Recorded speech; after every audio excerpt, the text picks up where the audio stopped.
Zexhai crouched in the ventilation shaft above the human colony's administrative center. His bioluminescent spots dimmed to near invisibility. The Kithran assassin's triple-jointed limbs allowed him to contort through spaces that would challenge.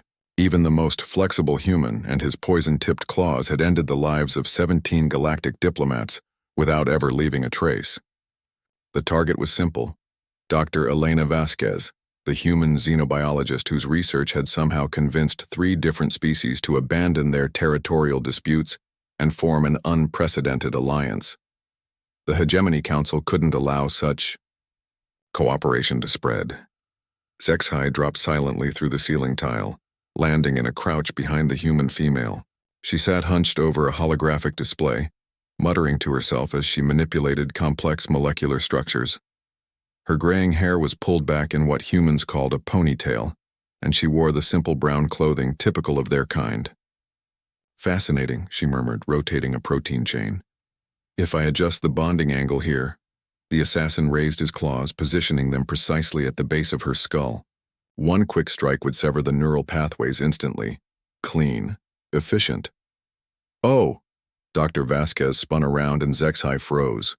Her brown eyes widened behind thick spectacles, but instead of the terror he expected, her face broke into a smile.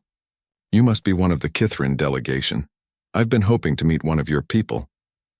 Zexhai's claws remained poised, confusion rippling through his chromatic patches.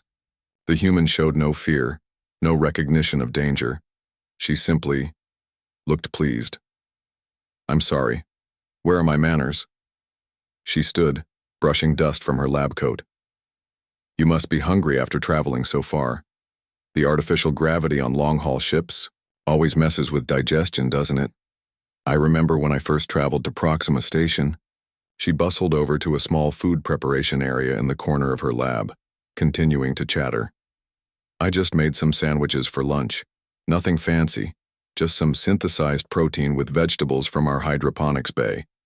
Do you eat similar foods?" I studied Kithran biology, but the dietary requirements section was rather sparse in the databases. Zexhai lowered his claws slightly. This was unexpected. In 43 assassination missions across 12 star systems, no target had ever offered him food. He started, his translator struggling with the emotional confusion in his voice. "I am not here for nourishment." "Oh, nonsense." Dr. Vasquez waved a hand dismissively. "Everyone needs to eat.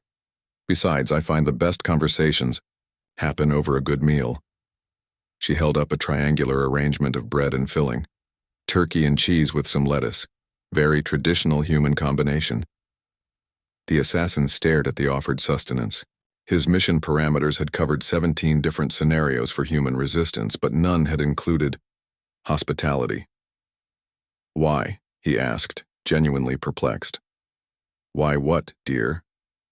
Why do you offer food to a stranger? I could be dangerous." Dr. Vasquez laughed, a warm, genuine sound that made Zexhai's chromatophores flicker involuntarily.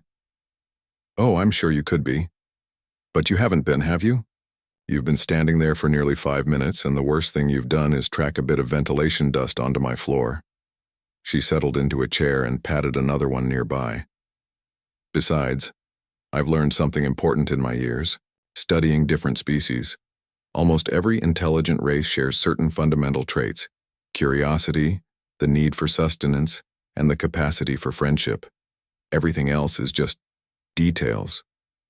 Zexhai found himself moving toward the chair, his mission protocols warring with something deeper, a loneliness he hadn't acknowledged in decades of solitary work.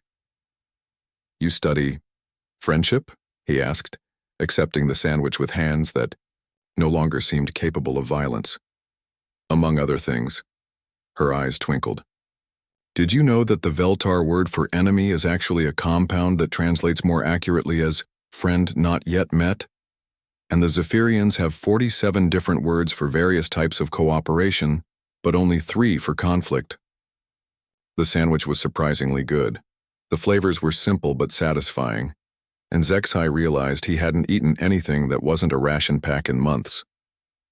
"The galaxy is so much more interesting when we work together," Dr. Vasquez continued.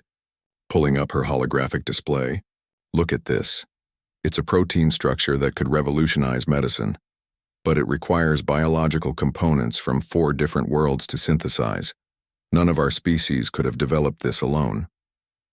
As she spoke, her passion was infectious. She showed him collaborative art projects between former enemies, scientific breakthroughs that had emerged from interspecies cooperation, and cultural exchanges that had enriched countless worlds. The Hegemony Council believes cooperation makes species weak, Zexhai said quietly, more to himself than to her.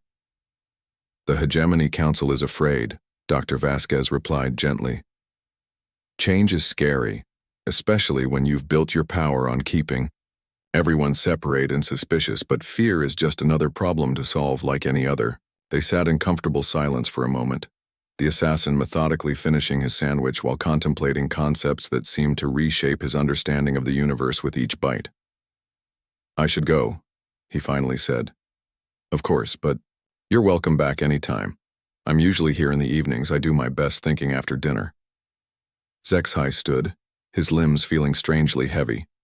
At the door, he paused. Dr. Vasquez? What if someone were sent to hurt you? Hypothetically. She looked up from her work, her expression thoughtful. Well, I suppose I'd offer them a sandwich first.